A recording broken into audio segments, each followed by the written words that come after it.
असंभव को संभव कौन सी चीजें बना देती है। नमस्कार मित्रों, जीवन में समय चाहे कितना भी कठिन हो, अगर हम नेक रास्ते पर चलते हैं, दूसरों की मदद करते हैं और ईश्वर पर भरोसा रखते हैं, तो हमें हमारी मेहनत और सच्चाई का फल जरूर मिलता है। मित्रों, आज की कहानी है जंगल में रहने वाले एक ठग की दो खूबसूरत बेटियों की, जो जंगल से गुजरने वाले मुसाफिरों को छल कपट से लूटकर उनका कत्ल कर देती है। पर फिर एक दिन एक ऐसा मुसाफिर आया जिससे उन सबकी जिंदगी बदल गई। एक गुस्सैल राजा ने अपने पुत्र के किसी दोष के कारण उसे देश निकाला दे दिया। राजकुमार ने दुखी मन से अपने गुजारे के लिए 4 लाल और कुछ स्वर्ण भी अपने साथ ले लिए और भरे हृदय से अपने पिता का महल छोड़ दिया। चलते चलते वह जब शहर से कुछ दूर पहुंचा तो उसे एक साधु का आश्रम दिखाई दिया। राजकुमार उस साधु को दंडवत प्रणाम करके एक तरफ बैठ गया। जब साधु ने उसकी मायूस शक्ल और देह पर कीमती वस्त्र देखे तो साधु ने उससे पूछा, हे पुत्र, तुम कौन हो और यहाँ कैसे आए? राजकुमार बोला, महाराज, मैं राजा श्रीगुप्त का पुत्र धीरेन्द्र गुप्त हूँ। मुझे मेरे पिता ने देश निकाला दे दिया है, इसीलिए मैं परदेश जा रहा हूँ। रास्ते में आपका आश्रम दिखाई दिया तो मेरे मन में आया कि आपके भी दर्शन करता चलूं। साधु ने धीरेन्द्र गुप्त की बात सुनकर कहा, हे वत्स, तुम नेक इंसान हो और परदेश जा रहे हो, इसलिए मैं तुम्हें 4 बातें बताता हूँ। तुम उन बातों पर अमल करना। परदेश में यह बातें तुम्हारे अवश्य ही काम आएंगी। पहली यह कि परदेश में एक से भले 2 होते हैं। दूसरी यह कि परदेश में दूसरे के हाथ का बना खाना मत खाना। अगर खाना भी पड़े तो पहले किसी जानवर को खिला देना। तीसरी बात यह कि परदेश में किसी दूसरे की बिछाई हुई चारपाई पर मत सोना। अगर सोना भी हो तो पहले बिस्तर को अच्छी तरह झाड़ लेना। चौथी बात यह कि यदि कहीं शत्रुओं के फंदे में फंस जाओ तो जहां तक हो सके नरमी और ज्ञान की बातें सुनाकर अपना उद्देश्य प्राप्त करना। साधु ने कहा, हे पुत्र, मेरी यह 4 बातें हमेशा याद रखना। साधु की बातें सुनकर साधु को प्रणाम कर राजकुमार परदेश चल पड़ा। जब चलते चलते बहुत दिन बीत गए तो वह एक जंगल में पहुंचा।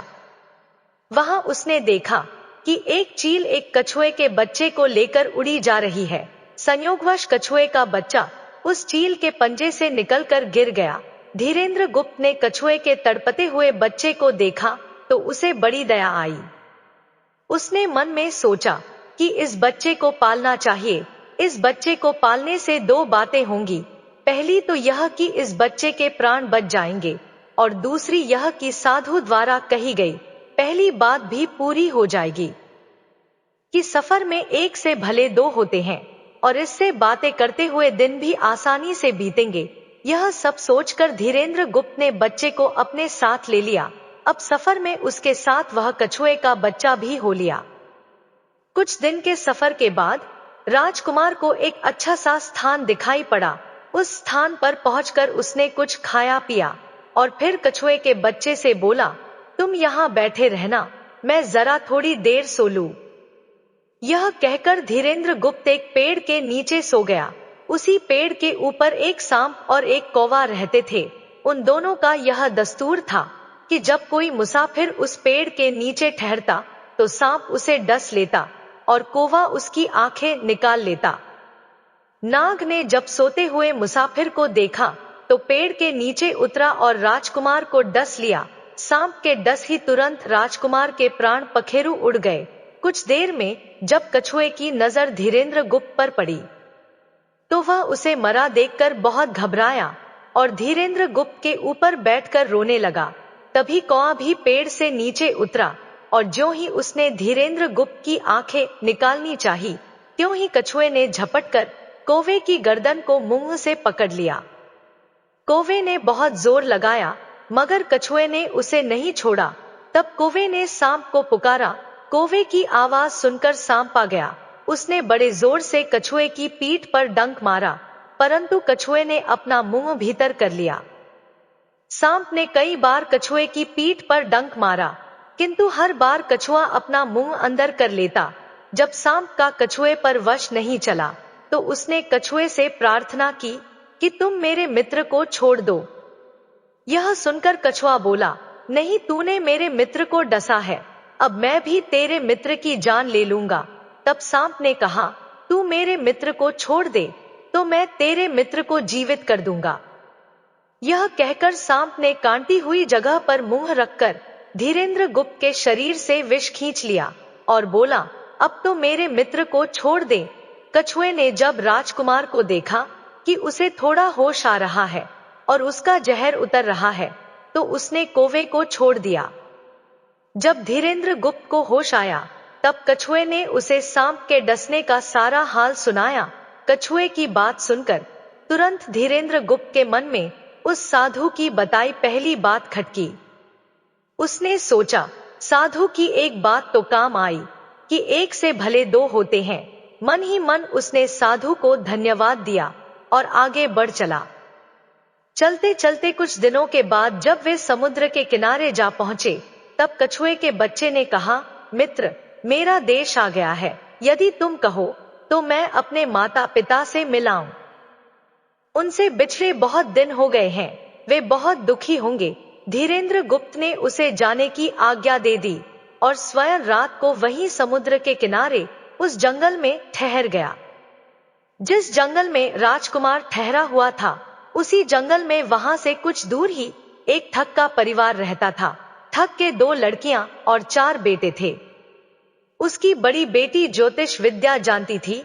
जब भी कोई राहगीर, कोई यात्री उस जंगल से गुजरता और उसके पास कुछ कीमती होता तो ठग की बड़ी बेटी अपनी विद्या से जान लेती थी। आज फिर से उसे बहुत दिनों बाद बहुत से खजाने की महक आई। उसने अपने पिता से कहा, ऐसा प्रतीत होता है कि इस जंगल में एक पथिक आया हुआ है। उस पथिक के पास 4 लाल है। यदि तुम लोग उस पथिक को यहाँ ले आओ तो उससे लाल लेना मेरा काम है। यदि वे लाल हमको मिल जाएं तो हम जन्म भर के लिए निहाल हो जाएंगे। परंतु उस पथिक को मारना मत, उसे जीवित ही पकड़ लाओ। ठग अपने बेटों के साथ तुरंत उसकी तलाश में निकल पड़ा। वे थोड़ी ही दूर चले होंगे कि उन्होंने देखा एक आदमी एक पेड़ के नीचे सो रहा है। उसे देखकर उन्होंने सोचा कि यह वही पथिक हो सकता है जिसके पास लाल है। वे उसे पकड़कर ले गए और अपनी बड़ी बेटी के हवाले करके बोले, इससे लाल निकलवाना अब तेरा काम है। ठग की बड़ी बेटी ने पूरे आश्वासन के साथ कहा, तुम लोग चिंता मत करो, मैं इससे लाल निकलवा लूंगी। ठग की छोटी बेटी ने जब धीरेंद्र गुप्त को देखा तो वह दिलो जान से उस पर मोहित हो गई। पहली ही नजर में वह अपना दिल उस नौजवान राजकुमार को दे बैठी। भाइयों के डर से कुछ कह तो नहीं सकी, लेकिन मन ही मन उसको बचाने की युक्ति सोचने लगी। कुछ देर बाद ठग की बड़ी बेटी ने खाना बनाया और उसमें जहर मिला दिया। वही खाना उसने धीरेंद्र गुप्त को परोस दिया। जब थाली धीरेंद्र गुप्त के सामने आई तो उसने खाने के लिए निवाला तोड़ा। जैसे ही उसे खाने को हुआ तभी उसे साधु की कही गई दूसरी बात याद आई। उसने थाली में से थोड़ा सा भोजन निकालकर कुत्ते के सामने डाल दिया। जैसे ही उस खाने को कुत्ते ने खाया वो तुरंत मर गया। यह देखकर धीरेंद्र गुप्त ने भोजन नहीं किया। उसने अपने मन में सोचा कि साधु की दूसरी बात भी काम आई। अपनी इस चाल को असफल होते देखकर ठग की बड़ी बेटी को गुस्सा तो बहुत आया, पर वह अपने गुस्से को अंदर ही अंदर पी गई। उसने धीरेंद्र गुप्त के सोने के लिए पलंग तैयार करवाया और उससे कहा, जाओ पथिक, ऊपर के कमरे में तुम्हारे लिए पलंग तैयार करवा दिया है, अब तुम आराम करो। कई दिनों की सफर की यात्रा के कारण थका हुआ राजकुमार जब ऊपर आया तो उसे बढ़िया धुली हुई चादर पलंग पर बिछी हुई दिखाई दी। सोचा जो हुआ सो हुआ, कई दिनों के बाद चैन की नींद तो सोने को मिलेगी। वो जैसे ही पलंग पर बैठने को हुआ तो उसे साधु की तीसरी बात याद आई कि परदेश में हमेशा बिस्तर को झाड़कर सोना। जैसे ही उसने बिस्तर को झाड़ा तो उसके होश उड़ गए। वो बिस्तर एक कच्चे सूत से तैयार किया गया था जिसके नीचे आग का कुआं था। धीरेंद्र गुप्त ने देखा कुएं के अंदर बड़े बड़े आग के अंगार धधक रहे हैं। राजकुमार ने सोचा, साधु की तीसरी बात भी काम आई। उसने एक बार फिर मन ही मन साधु का धन्यवाद किया और पास पड़ी एक टूटी हुई चारपाई पर लेट गया। थोड़ी देर पहले जो राजकुमार चैन की नींद लेने की सोच रहा था, अब नींद उसकी आंखों से कोसों दूर थी। अब तो उसे अपनी जान के लाले पड़े थे। सोचने लगा, आज की रात बचना बहुत कठिन है। तभी ठग की छोटी बेटी मौका पाकर आई और कहने लगी, हे पथिक, मैं तुम पर दिलो जान से न्यौछावर हूँ, परंतु आज की रात मेरे वश में कुछ नहीं है। आज की रात मेरी बड़ी बहन की बारी है। जिस तरह भी हो सके, बस आज की रात मेरी बहन से अपने प्राण बचा लो। कल मेरी बारी है। हे प्रिय, मैं तुम्हारी दासी हूँ, मैं तुम्हें बचा लूंगी। इतना कहकर ठग की छोटी बेटी चली गई। जब सब लोग खाना खा चुके तो ठग की बड़ी बेटी ऊपर बने कमरे में चली। उसने सोचा, अब तक तो पथिक जलकर राख बन चुका होगा। पर जैसे ही वह कमरे के अंदर आई और देखा कि पथिक तो बिल्कुल सही सलामत टूटी हुई चारपाई पर लेटा हुआ है, तो उसके क्रोध की कोई सीमा ना रही। तुरंत उसने कटार निकाली और क्रोध से बोली, हे पथिक, या तो अपने चारों लाल मुझे अभी के अभी दे दे, वरना मैं तुझको मार डालूंगी। उसी समय धीरेंद्र गुप्त को साधु की चौथी बात याद आई कि कहीं शत्रुओं के फंदे में फंस जाऊं, तो जहां तक हो सके नरमी और ज्ञान की बातें सुनाकर अपना उद्देश्य प्राप्त करना। राजकुमार ने सोचा कि आज रात बचना मुश्किल है, पर साधु की चौथी बात भी आजमानी चाहिए। धीरेंद्र गुप्त ने यह सब सोचकर लड़की से कहा, मेरे पास लाल नहीं है, यदि तू मुझको मारेगी तो वैसे ही पछताएगी, जैसे बंजारा अपने कुत्ते को मारकर पछताया था। लड़की गुस्से में बोली, कौन बंजारा और कौन सा कुत्ता, क्या बक रहे हो तुम? तब राजकुमार बोला, तुम नहीं जानती तो सुनो लड़की, एक बंजारा था जिसने एक कुत्ता पाल रखा था। वो कुत्ता बहुत समझदार था, जिसे बंजारा अपनी औलाद से भी ज्यादा प्यार करता था। एक समय ऐसा आया कि एक भयंकर बीमारी के चलते बंजारे का सारा परिवार उस बीमारी की भेंट चढ़ गया और बंजारे की करोड़ों की संपत्ति भी बिक गई। दुखी बंजारा अपने कुत्ते को लेकर लखनऊ में एक व्यापारी के पास जाता है और व्यापारी को 1 लाख के बदले अपना कुत्ता गिरवी रखने को बोलता है। उस समय 1 लाख बहुत बड़ी रकम होती थी। पहले तो व्यापारी ने बंजारे को मना कर दिया, पर फिर कुछ सोचकर उसने बंजारे को 1 लाख रुपए दे दिए। कुछ ही समय बीता था कि एक रात व्यापारी के घर डाकू घुस गया। बंजारे का कुत्ता सब हरकत देख रहा था। कुत्ता सोचा, भौंकूंगा तो परिवार के सब लोग उठ जाएंगे और यह डाकू उनका भी कत्ल कर देंगे। कुत्ता चुपचाप बस उनको देखता रहा। जब डाकू व्यापारी के घर चोरी किए हुए धन को लेकर चल पड़ा, तो कुत्ता चुपचाप उनके पीछे पीछे हो लिया। व्यापारी के पास इतना धन था कि डाकू उसे निकाल तो लाया, पर अब उससे वह धन लेकर चला भी नहीं जा रहा था। दिन भी निकलने के करीब हो चला था। डाकुओं ने सोच विचार कर उस धन को एक तालाब के अंदर छिपा दिया। सोचा, बाद में आराम से निकाल ले जाएंगे। कुत्ता डाकुओं की सब करामात देख चुपचाप वापस घर चला गया। सुबह हुई तो व्यापारी के घर कोहराम मच गया। पता चला कि चोर सारा धन निकाल ले गए। व्यापारी का रो रोकर बुरा हाल था। आसपास के लोग उसे दिलासा दे रहे थे। व्यापारी ने रोते रोते कहा, मैंने सुना था बंजारे का कुत्ता बहुत समझदार है, पर यह नमक हराम तो एक बार भौंका तक नहीं। तभी बंजारे का कुत्ता उस व्यापारी की धोती पकड़कर खींचने लगा। कुत्ते की हरकत देख पास खड़े एक समझदार व्यक्ति ने व्यापारी से कहा, सेठ जी, यह कुत्ता कुछ कहना चाहे, हमें इसकी सुननी चाहिए। और सभी लोग कुत्ते के पीछे पीछे हो लिए। सबको लेकर कुत्ता उसी तालाब के पास पहुंच गया जहां रात को डाकुओं ने सारा धन छिपाया था। और कुत्ता तालाब में घुसकर अशर्फियां से भरी थैली अपने मुंह में दबाकर बाहर आया। तुरंत व्यापारी के नौकर उस तालाब में कूद गए और चोरी किया हुआ सारा धन बरामद कर लिया। सब देख व्यापारी आंखों में अश्रु लिए कुत्ते से कहता है, मुझे माफ कर देना, मैंने तुम्हें बहुत बुरा भला कहा। व्यापारी ने वही कागज मंगवाया और बंजारे के नाम चिट्ठी लिखी। भाई बंजारे, तेरे कुत्ते ने मेरे 1 लाख रुपए पूरे कर दिए। मैं तेरे कुत्ते को तेरे पास भेज रहा हूँ। अगर तुझे और भी रुपयों की जरूरत हो तो मेरे पास आकर ले जाना। इतने समझदार कुत्ते को मेरे पास छोड़ने के लिए तहे दिल से तुम्हारा धन्यवाद। व्यापारी चिट्ठी कुत्ते के गले में टांग कर उसे नम आंखों से विदाई देता है।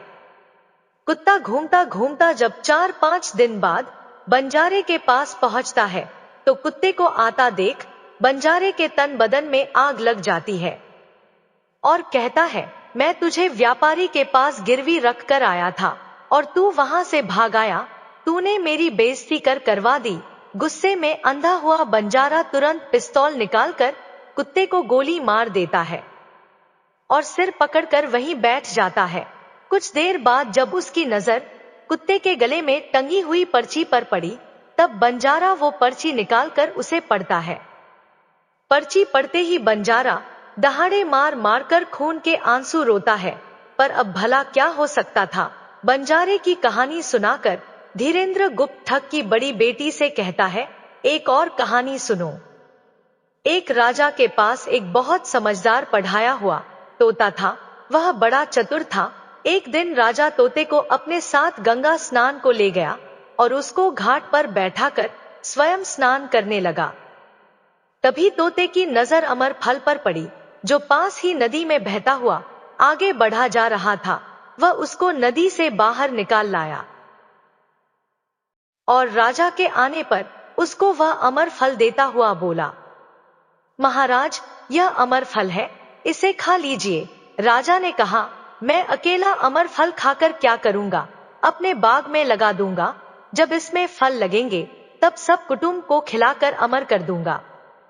गंगा स्नान से लौटकर राजा ने वह फल माली को देकर कहा, इस फल को बाग में लगा दो। थोड़े ही दिनों में पेड़ फल फूल गया, उसमें फल लगने लगे। एक दिन एक फल पककर पेड़ से गिरा तो उसे सांप ने सूंघ लिया, जिससे वह जहरीला हो गया। अनजान माली वह अमर फल लेकर राजा के पास आया। राजा फल को देखकर बहुत खुश हुआ और कुछ सोचकर वो फल पहले कुत्ते को खाने को दिया। क्योंकि राजा बड़ा नीतिवादी और विचारवान था, वह जानता था कि बिना सोचे समझे किसी भी वस्तु को खाना ठीक नहीं होता। राजा ने जो ही वह फल कुत्ते को खिलाया, कुत्ता मर गया। यह देखकर राजा ने क्रोधित होकर अपने तोते से कहा, बेईमान तोते, तू हमें जहर देकर मारना चाहता था। यह कहकर राजा ने क्रोध में आकर तोते को मार डाला और माली से कहा, इस पेड़ के चारों ओर घेरा डाल दो, जिससे कोई इसका फल ना खा सके। एक दिन उसी शहर में एक सांस बहू में भीषण लड़ाई हुई। बुढ़िया घर से निकलकर कहने लगी, आज मैं राजा के बाग में जाकर जहर वाला फल खा लूंगी। यह कहकर वह बाग में आई और जैसे ही उसने फल तोड़कर खाया तो वह 18 वर्ष की युवती बन गई। जब राजा को यह समाचार मिला तो उसे सारा माजरा समझते देर ना लगी। राजा को बड़ा दुख हुआ। वह कहने लगा, वास्तव में यह अमर फल ही है। मैंने व्यर्थ ही इतने समझदार तोते को मार डाला। इतनी दास्तान कहते कहते सवेरा हो गया। तब ठग की बड़ी बेटी ने धीरेंद्र गुप्त से कहा, आज तो तूने मुझे बातों में लगाकर अपनी जान बचा ली, परंतु आज रात मेरी छोटी बहन की बारी है, वो तुझे हरगिज जीवित नहीं छोड़ेगी। जब ठग की छोटी बेटी को पता चला कि धीरेंद्र गुप्त जिंदा और बिल्कुल सही सलामत है तो उसकी खुशी का ठिकाना ना रहा। अपनी बहन को दिखाने के लिए ऊपरी मन से बोली, तुम निश्चित रहो बहन, मैं आज इससे लाल लिए बगैर छोड़ने वाली नहीं हूं। दिन बीता और जब रात हुई तब ठग की छोटी बेटी धीरेंद्र गुप्त के पास गई और बोली, भगवान का शुक्र है जो तुमने चालाकी से अपनी जान बचा ली। धीरेंद्र गुप्त बोला, तुम सब ऐसा क्यों करते हो? तब ठग की छोटी बेटी बोली, हमारी तो यही रीति है कि मेरे भाई और बाप मुसाफिरों को पकड़कर लाते हैं, और हम बहनें अपनी चालाकी से उनसे माल लेकर उन्हें मार डालते हैं। फिर वह बोली, पर तुम चिंता मत करो, अब मेरी बारी है और मैं तो दिलो जान से तुम्हारी दासी हूँ। तुम्हें जैसा समझ पड़े वैसा ही करो।